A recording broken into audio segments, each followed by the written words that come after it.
السلام علیکم ورحمۃ اللہ وبرکاتہ۔ معزز سامعین کرام، صلاۃ التسبیح ایک مخصوص نماز ہے جس کو رسول اللہ صلی اللہ علیہ وسلم نے اپنے چچا عباس بن عبد المطلب رضی اللہ تعالیٰ عنہ اور دیگر صحابہ کرام کو بڑے ہی اہتمام سے سکھایا تھا، اور اس کے بارے میں فرمایا تھا کہ ہو سکے تو اس نماز کو روزانہ پڑھی جائے، اگر یہ نہ ہو سکے تو ہفتے میں ایک مرتبہ، اور اگر یہ بھی نہ ہو سکے تو مہینے میں، ورنہ سال میں ایک مرتبہ، اور اگر یہ بھی نہ ہو سکے تو پوری زندگی میں ایک مرتبہ تو اس نماز کو پڑھنا ہی چاہیے۔ اس نماز کے بے شمار فضائل ہیں، اور اس کا طریقہ، مسنون طریقہ جو منقول ہے وہ یہ ہے کہ صلاۃ التسبیح کی نیت باندھنے کے بعد سورہ فاتحہ پڑھیں گے، سورہ فاتحہ پڑھنے کے بعد سورہ ملائیں گے، اور رکوع میں جانے سے پہلے 15 مرتبہ یہ تسبیح پڑھیں گے، سبحان اللہ والحمد للہ ولا الہ الا اللہ واللہ اکبر۔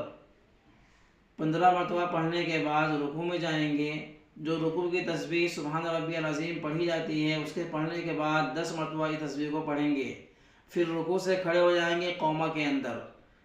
رکوع سے کھڑے ہونے کو قومہ کہتے ہیں، قومہ کے اندر 10 مرتبہ یہی تسبیح پڑھنی ہے، 10 مرتبہ پڑھنے کے بعد سجدے میں چلے جائیں گے، سجدے کی تسبیحات پڑھنے کے بعد 10 مرتبہ اسی تسبیح کو پڑھیں گے،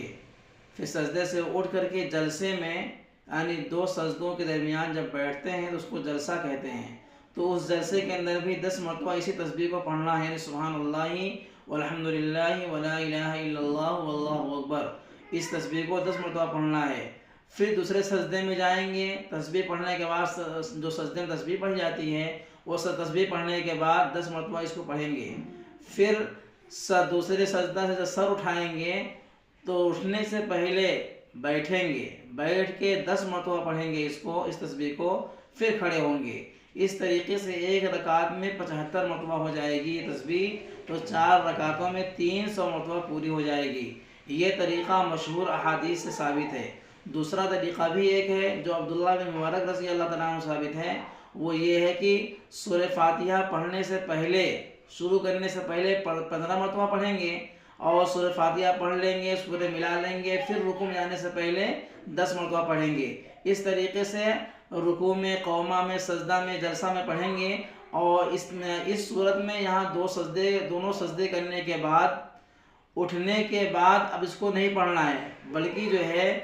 اور دوسرے سجدے سے فارغ ہونے کے بعد فوراً جو ہے دوسرے رکعت کے لیے کھڑے ہو جانا ہے۔ اس طریقے سے اپنے نماز کو پوری کریں گے۔ سبحان اللہ بحمدہ، سبحان اللہ۔